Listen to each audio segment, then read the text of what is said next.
हरे कृष्णा।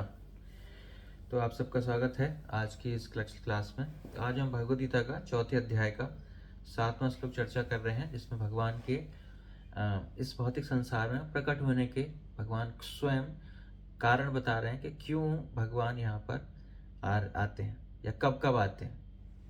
तो हे भरतवंशी, जब भी और जहाँ भी धर्म का पतन होता है और धर्म की प्रधानता होने लगती है, तब तब मैं अवतार लेता हूँ। यदा यदा हि धर्मस्य ग्लानि भवति भारत अभ्युत्थानम् अधर्मस्य तदात्मानं सृजाम्यहम्। मैं तब अपने आप को प्रकट करता हूँ। तो प्रभुपाद जी तात्पर्य में लिखते हैं कि सजामी शब्द है बहुत महत्वपूर्ण है। सजामी सृष्टि के अर्थ में नहीं प्रयुक्त हो सकता, क्योंकि पिछले श्लोक के अनुसार श्री भगवान का स्वरूप या शरीर का सृजन नहीं होता है। और फिर प्रभुपाद जी तात्पर्य बता रहे हैं श्री भगवान कार्य के अनुसार अर्थात ब्रह्मा के एक दिन में 7वें मनवंतर के 28वें चतुर्युग में के द्वापर युग के अंत में भगवान प्रकट होते हैं, और भगवान इसके लिए बाध्य नहीं है। धर्म के नियम वेदों में दिए हुए हैं। यदि नियमों के पालन में कोई त्रुटि आती है तो मनुष्य धार्मिक हो जाता है। श्रीमद् भागवत में बताया गया कि ऐसे नियम स्वयं भगवान के नियम हैं। केवल भगवान ही किसी धर्म की व्यवस्था कर सकते हैं। वेद ही मूलतः ब्रह्मा के हृदय में श्री भगवान द्वारा उच्चरित माने जाते हैं। धर्मो ही साक्षात भगवत प्रणीतम। और आगे प्रभुपाद जी बता रहे हैं कि सबसे बड़ा धर्म क्या है? भगवान की शरण ग्रहण करना। वैदिक नियम जीव को पूर्ण शरणागति की ओर अग्रसर कराने वाले, और जब भी असुरों द्वारा इन नियम विधान आता है तभी भगवान प्रकट होते हैं। तो इस तरह बहुत लंबा तात्पर्य है, इसको धीरे धीरे हम चर्चा करने का प्रयास करेंगे।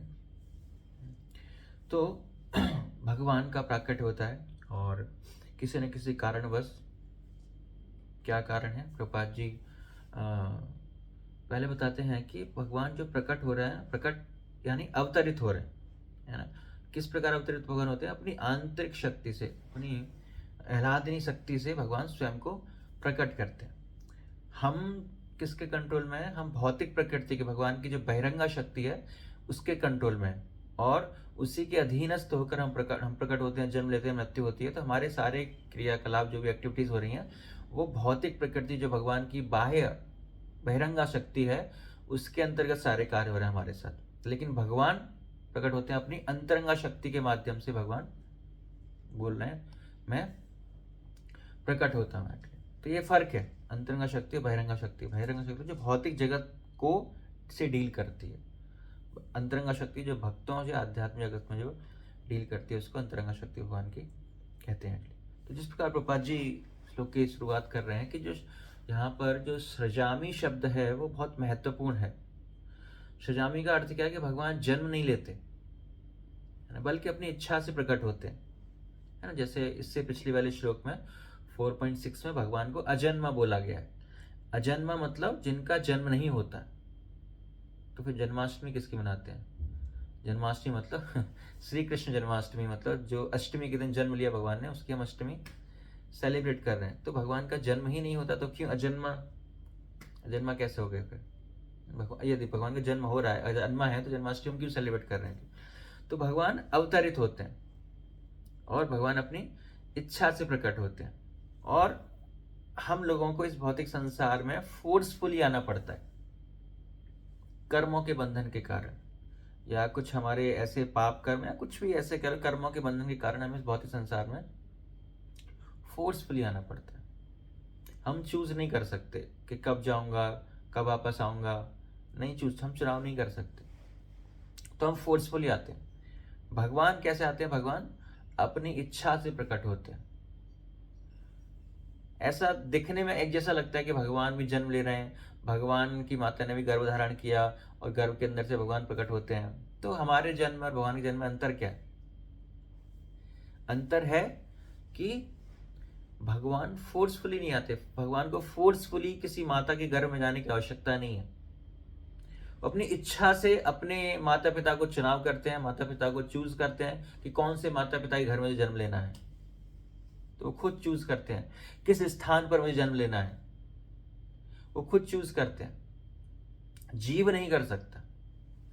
जीव को फोर्सफुली पहले से ही फिक्स है कि भाई इन माता पिता के घर में जन्म लेना है, इनको इस परिवार में जन्म लेना है, इस शहर में जन्म लेना है, इस देश में जन्म लेना है, तो पहले से फिक्स है। लेकिन भगवान चूज करते हैं कि मेरे माता पिता कौन बनेंगे। हम लोग चूज नहीं कर सकते। हम लोग चूज नहीं कर सकते कि हमारे पेरेंट्स कौन बनेंगे। अगर हमारे पास ये ऑप्शन होता तो निश्चित रूप से जो भी हमारे फेवरेट हैं या जो भी जिनके पास धन है या अमीर मतलब केस, तो निश्चित रूप से हम ऐसे माता पिता को चूज करते, या जो कभी हमारी जो इंडिपेंडेंस है उसमें इंटरफियर नहीं करते। बहुत सारे हमारे ऑप्शन हो सकते थे। हो सकता है कि हम इन्हीं माता पिता को चूज करते हैं, लेकिन हमें पता ही नहीं होता कि ऐसे माता पिता भी एग्जिस्ट करते हैं। सो हमारे पास अगर ऑप्शन होता तो निश्चित रूप से हम कुछ अच्छा चूज करते, लेकिन हमारे पास कोई ऑप्शन नहीं है। लेकिन भगवान के पास ऑप्शन है, इसलिए भगवान अपनी इच्छा से प्रकट होते हैं, अवतरित होते हैं। तो भगवान का जन्म नहीं होता, हमारा जन्म हो रहा है। जिस प्रकार जो सूर्य है, तो सूर्य जो है वो एक स्थान पर उगता है, धीरे धीरे वो दूसरे स्थान पर, सीम्स लाइक दैट, है ना, वो जो है दूसरे स्थान पर दिखाई दे रहा है। तो ऐसा नहीं वो सूर्य हर बार जन्म ले रहा है। वो सूर्य क्या है, एक स्थान से दूसरे स्थान पर जा रहा है, तो प्रकट हो रहा है। जैसे मान लो कि अभी हम सुबह अपने घर में होते हैं, कुछ देर बाद हम ऑफिस पहुंच जाते हैं, तो ऐसा नहीं हमारा ऑफिस में जन्म हुआ है। जन्म नहीं हुआ, मतलब हम प्रकट हो गए वहां पर, यहाँ थे उसके बाद वहां पर चले गए। तो उसी प्रकार भगवान भी अवतरित होते, मतलब अवतरित मतलब उतरते हैं। भगवान भगवत धाम में अपने जब यहाँ पर आना होता है तो भगवान यहाँ पर आ जाते हैं। तो जन्म नहीं होता उनका, एज इट इज वो अपनी इच्छा से कहीं भी किसी भी परिस्थिति में भगवान अपने आप को प्रकट कर सकते हैं। तो इसीलिए भगवान को अजन्मा कहा गया, मतलब कि वह कभी उत्पन्न नहीं होते, बल्कि अपनी इच्छा से प्रकट होते। तो भगवान का जो अवतार है कर्म बंधनों के कारण नहीं होता है ना।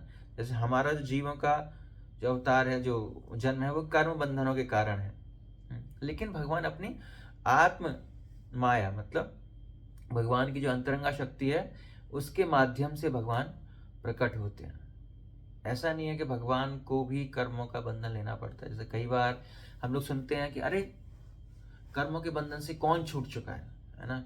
कृष्ण को भी कर्म के बंधन लेने पड़े थे, राम को भी, भगवान को भी कर्म के बंधन झेलने पड़े, उनको भी कष्ट उठाने पड़े इस जन्म में। नहीं, तो भगवान तो स्वेच्छा से ऐसे जीवन को स्वीकार कर रहे हैं, उन पर कोई फोर्स नहीं है, तो उन पर कर्मों का बंधन का कोई प्रभाव नहीं पड़ता है। भगवान के ऊपर कर्मों का बंधन नहीं लगता है।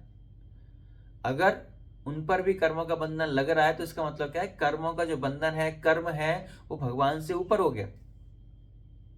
तो भगवान से ऊपर कोई नहीं। मत्त तरम नान्यत किंचित अस्ति धनंजय।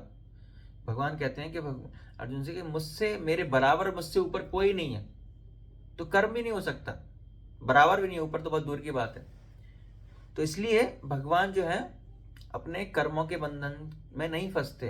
या ऐसे नहीं भगवान ने कुछ किसी का मर्डर कर दिया तो अगले जन्म में उसको मौका मिलेगा भगवान का मर्डर करने का, ऐसा कुछ नहीं है ना। भगवान अपनी इच्छा से कुछ भी कर सकते हैं। तो जो भगवान जो है कर्मों के नियम से फ्री है।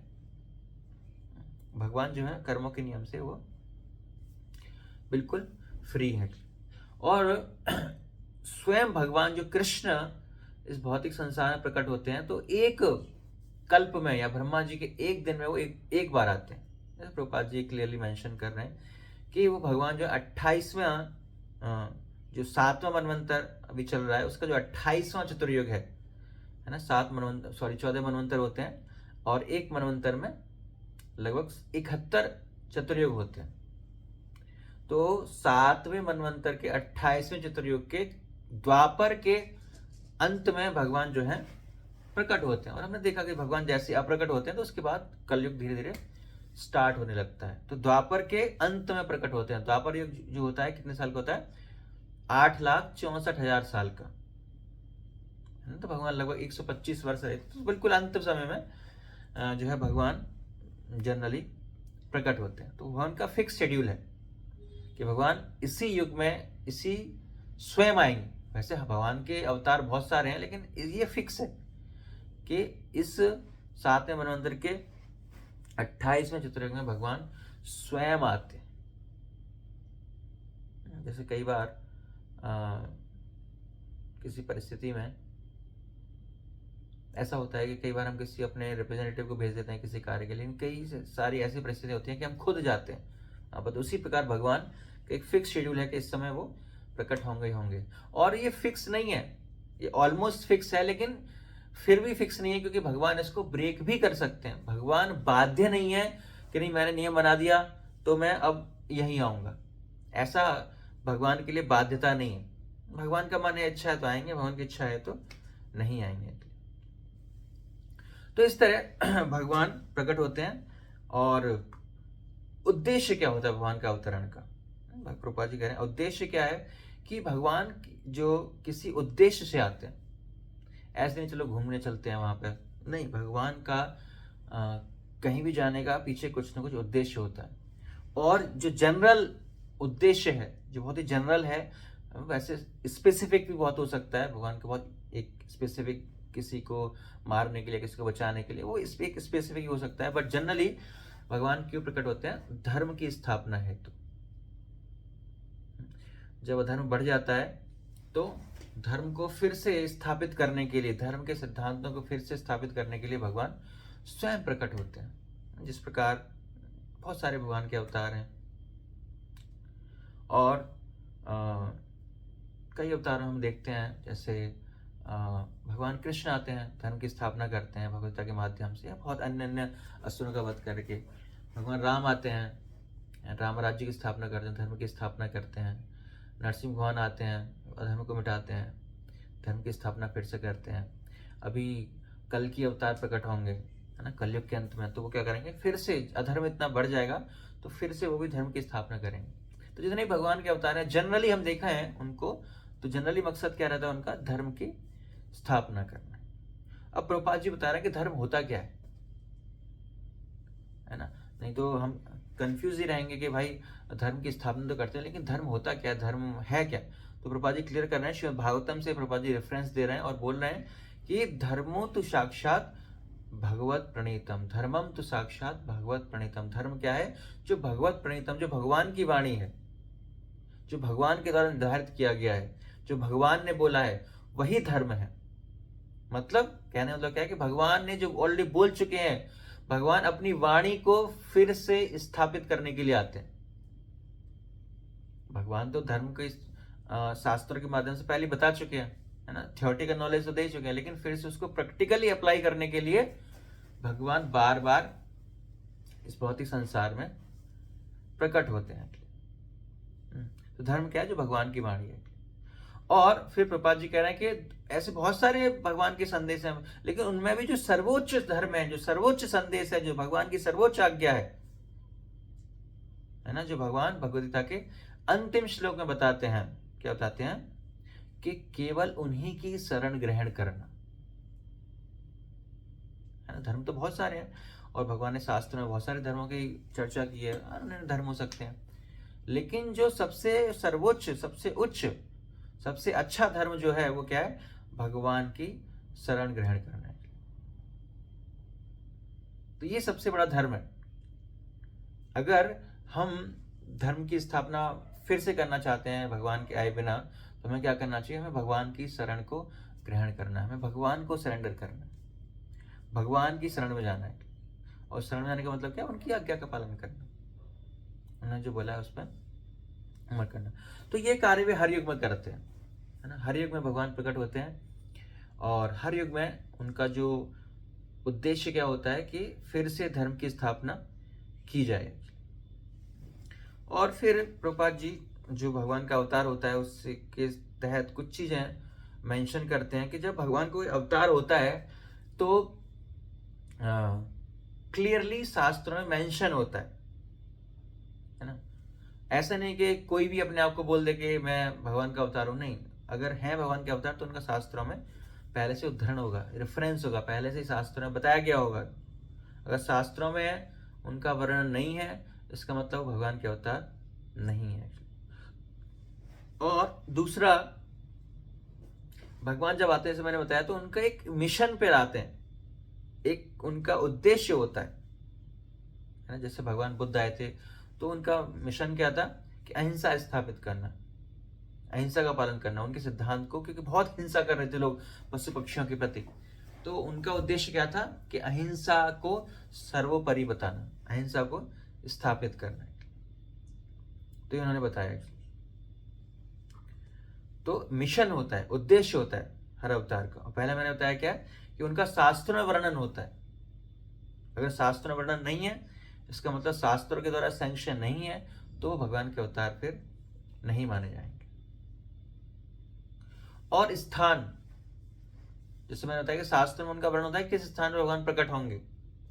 और ये आवश्यक नहीं है कि भगवान भारत में ही जन्म लेंगे, भारत में ही प्रकट होंगे, कहीं भी प्रकट हो सकते हैं। भगवान की इच्छा है कहीं भी किसी भी स्थान पर भगवान प्रकट हो सकते हैं। भगवान सर्वव्यापक है, हर जगह उपलब्ध है। ऐसा तो है नहीं भगवान खाली जो भारत में उपलब्ध है। भगवान ब्रह्म ज्योति के रूप में या निराकार फॉर्म में हर कण में विद्यमान है। कण कण में हम पढ़ते हैं ना, भगवान कण कण में विराजमान है। तो ऐसा थोड़ी है खाली कि भारत भूमि के जितने भी कण हैं वहां भगवान हैं, पाकिस्तान के जितने भी कण हैं वहां भगवान नहीं है, ऐसा नहीं है। तो भगवान हर जगह है, पूरे विश्व में भगवान कण कण में विद्यमान होते हैं। तो इसीलिए वो चुनाव करते हैं कि मुझे कहाँ प्रकट होना है, वृंदावन में आना है, अयोध्या में जाना है, कहाँ जाना है। तो वो डिसाइड करते हैं कि मुझे किस स्थान पर प्रकट होता है। लेकिन जनरली क्योंकि ये तपोभूमि है और भगवान चूज करते हैं कि इस स्थान पर ही वो जाएं। और भगवान जब आते हैं तो कुछ न कुछ संदेश मतलब जैसे धर्म की स्थापना कैसे होगी, संदेश देकर।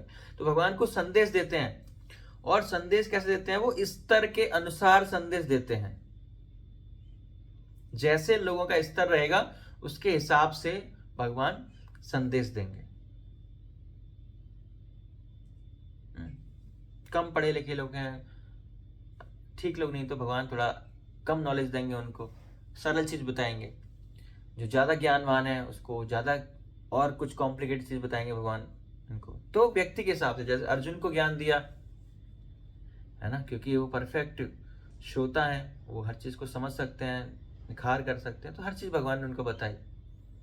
लेकिन चैतन्य महाप्रभु आते हैं कलयुग के जीवों के लिए, तो उनको पता है भाई इनके वेद वगैरह कुछ पल्ले पढ़ने नहीं वाले। इनको भाई बस हरे कृष्ण बोलो और कुछ नहीं करना, बस प्रसाद खाओ और हरे कृष्ण करो, कीर्तन नाचो गाओ, भक्त संग करो कीर्तन, है ना, खाली नाचना है, गाना है, प्रसाद पाना है।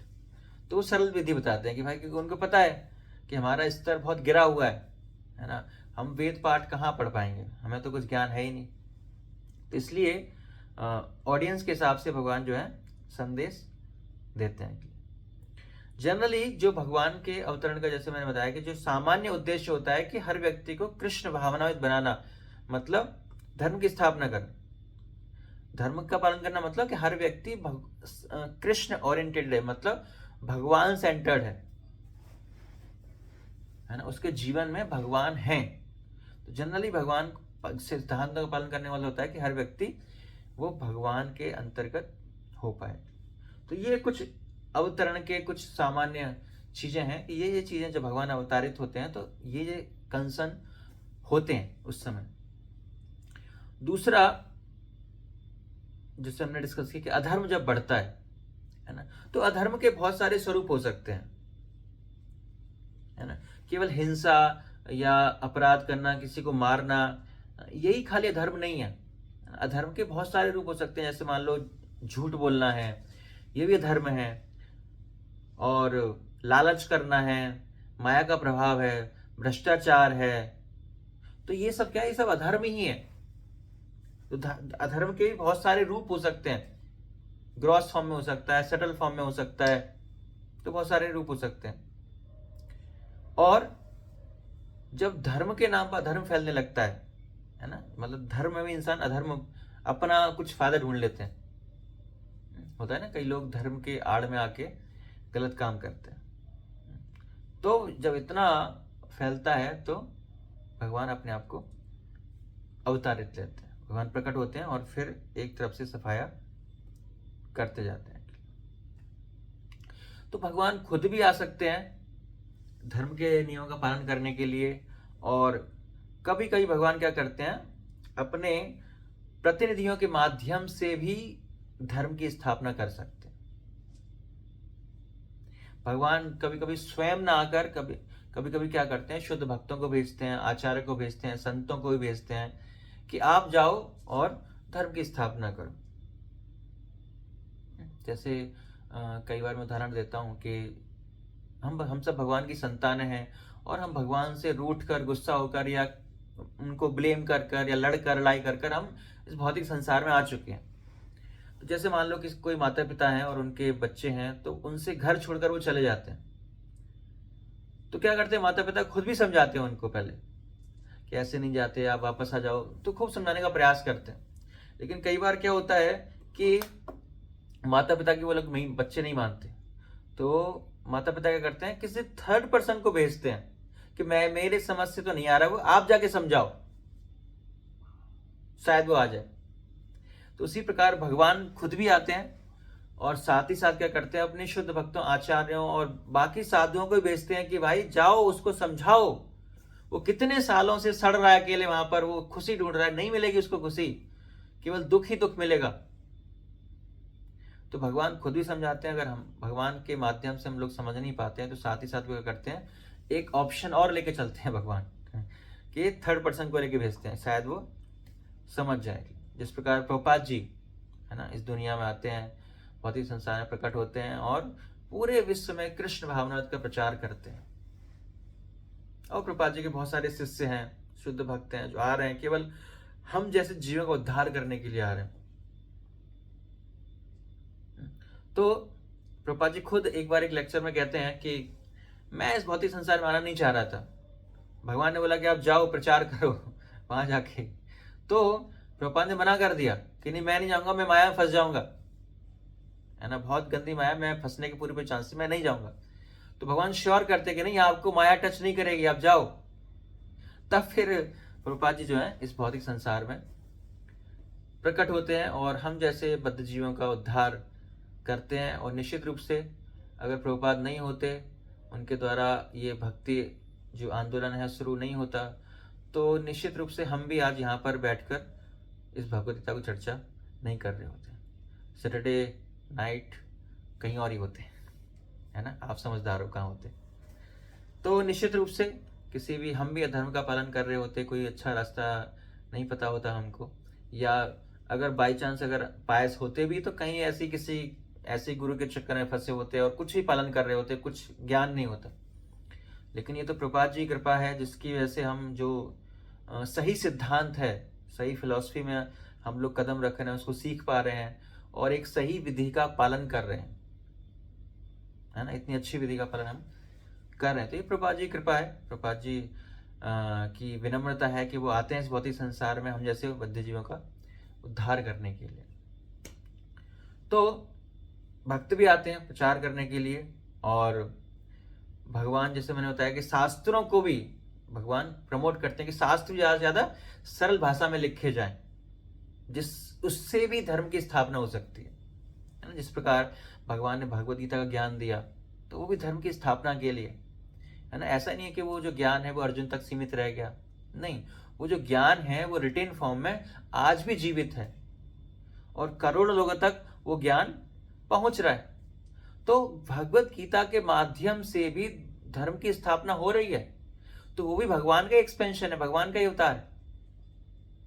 तो भगवत गीता का भी प्राकट्य किस लिए है, वो भी धर्म की स्थापना के लिए, है ना। जैसे अर्जुन के जीवन में धर्म की स्थापना हुई, है ना, वो धर्म मतलब भूल गया था कि मेरा वास्तविक कर्तव्य क्या है, मेरा धर्म क्या है, क्या करना है मुझे। तो उसको सही कर्तव्य, सही धर्म बताने के लिए भगवान पूरी भगवत गीता बोलते हैं,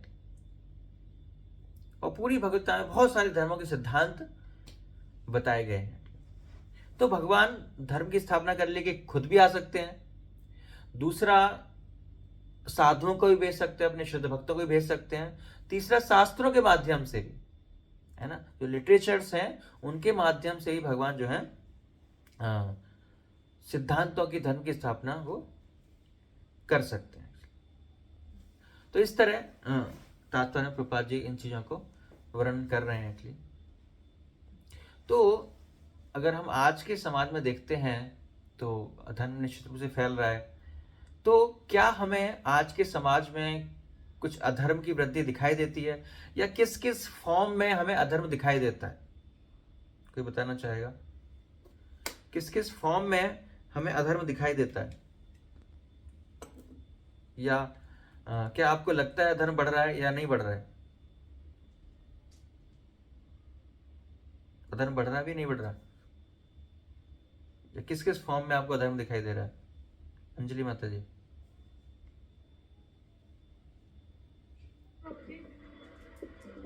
प्रभु जी, एक्स्ट्रा मैरिटल अफेयर्स बहुत ज्यादा हो गए कोर्ट्स के अंदर। मतलब दिस इज मतलब मेजर ग्राउंड ऑफ डाइवोर्स। मतलब गृह कलेश का सबसे बड़ा जो जड़ है, मैं तो यही देख रही हूँ, एक्स्ट्रा मैरिटल अफेयर्स। ठीक तो है। ये मुझे एक अधर्म दिखता है जो नहीं होना चाहिए।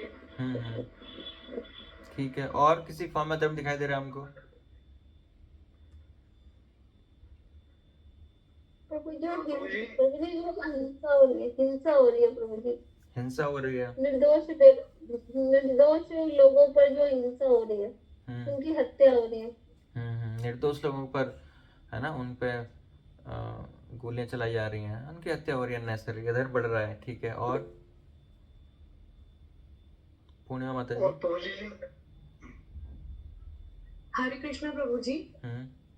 प्रभु जी, जैसे मैंने जो हमारे मॉडर्न सोसाइटी है उसमें आजकल के समाज में हम महिलाओं के साथ बहुत सारा अत्याचार देखते हैं, जिनमें से एक मेजर जो अत्याचार है वो फीमेल्स के साथ रेप केसेस, या छोटे बच्चों के साथ भी, 8 महीने के बच्चों के साथ, 10 महीने की बच्ची के साथ, 11 साल की बच्ची के साथ ये चीज, और घरेलू भी मारपीट महिलाओं के साथ किया जाता है। एक तरीके से हमें देवी मान के नवरात्रि पे छोटे बच्चों को पूजते हैं, बट लेकिन वो सम्मान सिर्फ 9 दिन ही मिलते हैं। मतलब एक दिन मिलता है बेसिकली, जिस दिन पूजा जाता है। उसके बाद कोई डिसीजन लेने का अधिकार नहीं है। वो पुरुष के बराबर वो समानता, वो इज्जत, वो सत्कार जो बोलते हैं वो प्राप्त नहीं है। और शारीरिक शोषण जो होता है वो तो खैर अलग लेवल पे ही चल रहा है इस सोसाइटी में। ठीक है, थैंक यू। सुखदेव प्रभु।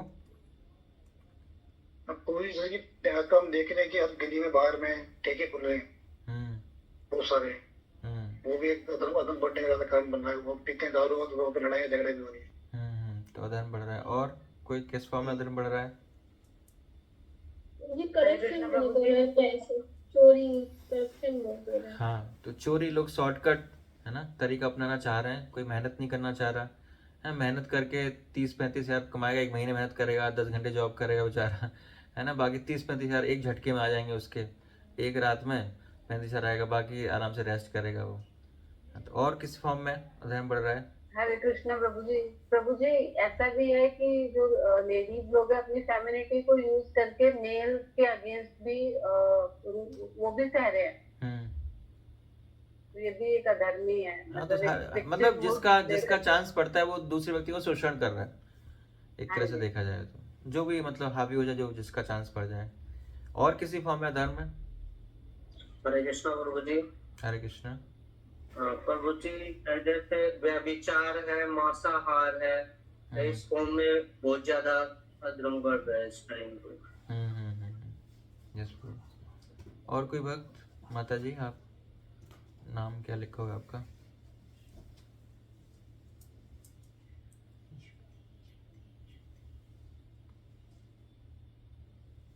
ये नशा इत्यादि बहुत बढ़ रहा है। हैं? नशा इत्यादि ना? नशा इत्यादि, छोटे छोटे बच्चे नशे का सेवन कर रहे हैं। यामिनी माता जी, आप कुछ कहना चाह रहे थे? हरे कृष्ण प्रभु जी। हाँ, मैं भी यही बोल रही थी कि नॉन वेजिटेरियन ज्यादा खा रहे हैं, ये सब ड्रिंक एंड ऑल ये सब, और प्लस अपने प्रॉफिट के बारे में ज्यादा सोचते लोग रादर देन दूसरों के भलाई के बारे में।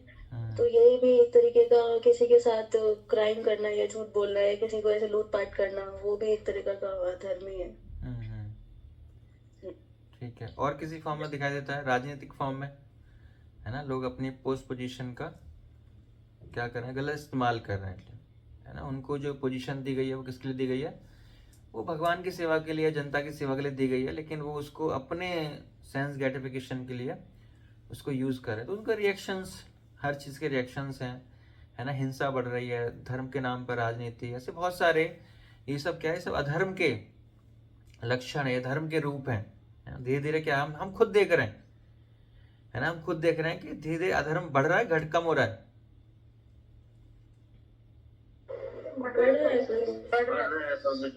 बढ़ रहा है ना, ये बढ़ेगा अभी, टेंशन मत लो, और बढ़ेगा। तो ये भी बढ़ेगा, और जब बहुत बहुत ज्यादा बढ़ जाएगा, धीरे धीरे कल के अंत में फिर कल की भगवान अवतार लेंगे और धीरे धीरे सबको मारेंगे। तो हम अभी जो हमारी सिचुएशन है वो बेस्ट है, इससे बेस्ट परिस्थिति कभी नहीं आएगी हमारे जीवन में। धीरे धीरे सिचुएशन खराब होती जाएगी, ठीक है, चाहे कितना भी हम कुछ भी कर लें, कितना भी कंप्लेन कर लें, कितनी पुलिस फोर्स कुछ भी कर लो, ये परिस्थिति तो धीरे धीरे बढ़ने वाली है। तो इसलिए हमें प्रयास करना है कि ये जो परिस्थिति है, हमें सोचना है कि सबसे बेस्ट है मेरे लिए भक्ति जीवन के लिए, इससे बेस्ट परिस्थिति मेरे जीवन में कभी नहीं आएगी। तो जितना मैं भक्ति कर सकती हूँ आज कर लें, कल का पता नहीं कैसा दिन होगा, कैसी परिस्थितियां होंगी, तो कुछ नहीं कह सकते हम। तो धीरे धीरे ये जो अधर्म है वो बढ़ रहा है, और इसीलिए भगवान गीता में ये वचन हमें आश्वास करता है, हमें आश्वासन देते हैं भगवान कि वो धर्म की रक्षा के लिए जरूर आएंगे। अब कब आएंगे वो भगवान की इच्छा है, या किसको भेजेंगे, कैसे करेंगे, लेकिन निश्चित रूप से जैसे जैसे धर्म बढ़ेगा और उस अधर्म का विनाश करने के लिए भगवान किसी न किसी फॉर्म में भगवान निश्चित रूप से मदद करेंगे, आएंगे। तो ये तो अधर्म बढ़ ही रहा है, ये तो ठीक है, चलो, लेकिन हम क्या कर रहे हैं? क्या हम व्यक्तिगत रूप से धर्म की रक्षा कर रहे हैं, या क्या करना चाहिए हमको, या कुछ कर रहे हैं, या दूसरों से करा रहे हैं? या धर्म की रक्षा कैसे होगी, या धर्म का स्थापना हम कैसे कर सकते हैं? धर्म का पालन करके प्रभु जी। धर्म का पालन करना है, ठीक है। धर्म है क्या? प्रभु जी भगवान की वाणी, भगवान की वाणी। हाँ, तो जो भगवान की वाणी है वही धर्म है, तो उसको पालन करना है हमको, ठीक है। और क्या कर सकते हैं? प्रभु जी सबसे पहले धर्म हमें खुद को सीखना होगा, किसी और को सिखाने से पहले हाँ। तो मैं हमसे कुछ सीख सकें। तो शुरुआत हमें पहले खुद से करनी है। ऐसा नहीं है धर्म का प्रचार दूसरों को करना है पहले, कि आप ऐसे नहीं करते, आप तिलक नहीं लगाते, है ना, आप देखो साड़ी नहीं पहनते, देखो कैसे कपड़े पहने घूम रहे हो, है ना, आप ऐसे, है ना। तो पहले खुद से शुरुआत करनी है एक्चुअली, क्योंकि जब तक हम खुद नहीं करेंगे तब तक हमारी वाणी में वो प्रभाव नहीं आएगा। जैसे मान लो हम दूसरे को बोले 16 माला करनी चाहिए, क्योंकि खुद 16 माला करते नहीं, 8 माला करते हैं, और दूसरे को बोले 16 माला करनी चाहिए, वो करेगा? नहीं करेगा। आप खुद सिगरेट पीते हैं, दूसरे को मना करते हैं कि सिगरेट नहीं पीनी चाहिए। अब जो पिताजी हैं वो खुद सिगरेट पी रहे हैं, बच्चों को मना कर रहे हैं कि सिगरेट नहीं पीनी चाहिए, तो कोई मानेगा? वो नहीं पिएगा। हो सकता है शुरुआत में आपके सामने नहीं पिएगा, पीछे पिएगा, कुछ सालों बाद आपके सामने पिएगा, कि आप भी तो पीते हो, क्या दिक्कत है ना। तो आप तो 16 माला करते नहीं हो, आप मुझे क्यों बोलते 16 माला करने के लिए? अब बोले मंदिर आया करो, आप खुद तो मंदिर आते ही नहीं हो, दूसरे को बोले मंदिर आया करो, तो वो आएगा? नहीं आएगा। तो इसलिए शुरुआत कहाँ से? पहले हमें खुद शुरुआत करनी पड़ेगी। एटलीस्ट वी आर ट्राइंग, है ना। मैं ये नहीं कह रहा कि हम परफेक्शन की स्थिति पहुंच चुके हैं, शुद्ध बन चुके हैं, तभी हम दूसरे लोगों को बोलेंगे, नहीं। एटलीस्ट हम उस प्रोसेस को ट्राई कर रहे हैं पूरे हृदय से पालन करने का, तो भी हम दूसरों को बोलते हैं। शुरुआत कहाँ से करनी है?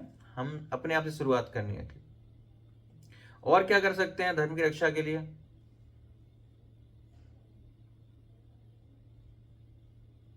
भगवान के नाम का प्रचार, भगवान की वाणी के प्रचार। हाँ, तो जिस प्रकार देखो, ये जो ये बहुत बड़ी जिम्मेदारी है। जैसे मैंने बताया कि पूरे भौतिक संसार में इतनी जीवात्माएं हैं जो भगवान से विमुख हो चुकी हैं, दूर जा चुकी हैं। तो भगवान के कंधों पर ये जिम्मेदारी है कि ये सारी जीवात्माएं मेरे पास वापस आए। तो हम भाई, भगवान का मिशन है, चैतन्य महाप्रभु का मिशन है कि सारी जीवात्माएं भगवान के पास जानी चाहिए। तो हमें उस मिशन में भाग लेना है, कुछ जिम्मेदारी लेनी है। हमें जिम्मेदारी लेनी है कि ये सारी जीवात्माएं भगवान के पास जाएं वापस है। तो उसका हमें भाग बनना है, उसमें पार्टिसिपेट करना है, और उसमें पार्टिसिपेट तो हम भगवान के इंस्ट्रूमेंट बन सकते हैं, यंत्र बन सकते हैं भगवान के पास लोगों तो पहुंचाने में। तो पहले अगर हम खुद सच्चे मन से हृदय से धर्म का पालन कर रहे हैं, भगवद गीता का अध्ययन कर रहे हैं, हरिनाम संकीर्तन कर रहे हैं, है ना, तो निश्चित रूप से हमारे हृदय में वो क्रांति, वो भाव आएगा ही आएगा कि हम दूसरों को भी उत्साहित करेंगे, दूसरों को भी इंस्पायर करेंगे कि आप भी भगवान की भक्ति करो। और क्या कर सकते हैं हम?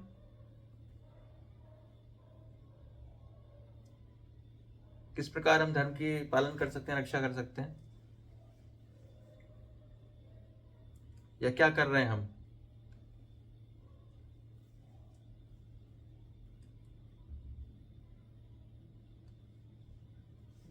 तो इस तरह हम बहुत सारे, कोई कुछ बोल रहा था।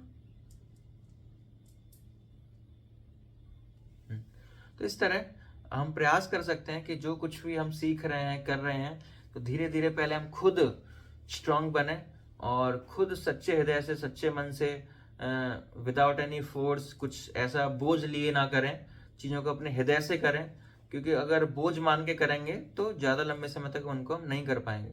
तो अपने हृदय से करें, धीरे धीरे हृदय लगाने का प्रयास करें, तो उसका जो प्रभाव आएगा, उसका जो परिणाम आएगा, वो अपने आप में बहुत अच्छा रहेगा।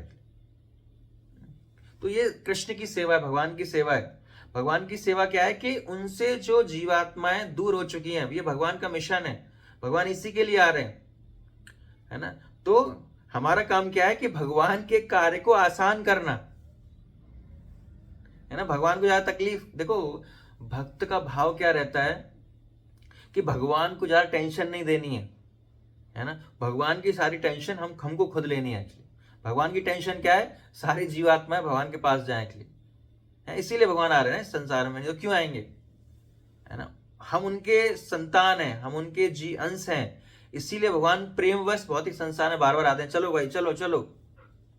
तो हमें क्या करना है, हमें उनके बच्चे होने की जिम्मेदारी भी लेनी है ना। अगर जैसे मान लो कि कोई पिताजी हैं, तो उनके जो बच्चे हैं तो उनकी जिम्मेदारी लेंगे ना वो, है ना। उन मतलब पॉजिटिव साइड क्या है कि जो उनकी प्रॉपर्टी है वो तो लेंगे, लेकिन अगर उनके जीवन में कुछ मान लो कोई और भी नेगेटिव चीजें हैं तो वो भी हमें लेनी पड़ेगी, उसकी जिम्मेदारी लेनी पड़ेगी। ऐसा नहीं कुछ चीजें छोड़ दें, कुछ नहीं। तो जो भी उनके जीवन में है सारा भार हमारे ऊपर बाद में आएगा ही आएगा। भौतिक संसार में भी ऐसे होता है ना। उनकी सारी जिम्मेदारियां अपने बच्चों पर ट्रांसफर होती हैं। तो उसी प्रकार हमें भी क्या करना है, हमें भी हेल्प करनी है भगवान की एटलीस्ट कुछ जिम्मेदारी हम ले पाए। यही भगवान की सेवा है कि उनके जो कंधों पर जो बोझ है, भगवान के कंधों पर जो बोझ है, उसको धीरे धीरे हम कम करें। कुछ कम से कम 2-4 लोगों को जीवन में, एक ही लोगों को भगवत धाम भेज दें, या एक लोग को हम कृष्ण भावना में बना पाए, एक व्यक्ति को प्रचार कर पाए, तो ये भगवान के लिए बहुत बड़ी बात है।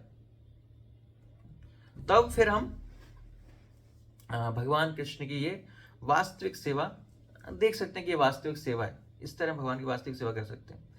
तो क्या हमने कभी ऐसा अनुभव किया है, भगवान की सहायता, कृपा या मार्गदर्शन का कभी अनुभव किया है कि कभी भगवान ने, क्या हमारा कोई अनुभव है कि कभी भगवान ने हमारी हेल्प की है, या भगवान ने कृपा की है, या भगवान ने कभी ऐसा कुछ मार्गदर्शन दिया है जिससे कि हमारा जो आगे की जो जर्नी है, जो आगे जो कुछ प्रॉब्लम्स थी वो सॉल्व हुई हैं। तो क्या ऐसा हमारा कोई अनुभव है भगवान के साथ, भगवान ने हमें कभी गाइड किया हो या कुछ और किया हो, ऐसा कोई अनुभव है हमारा?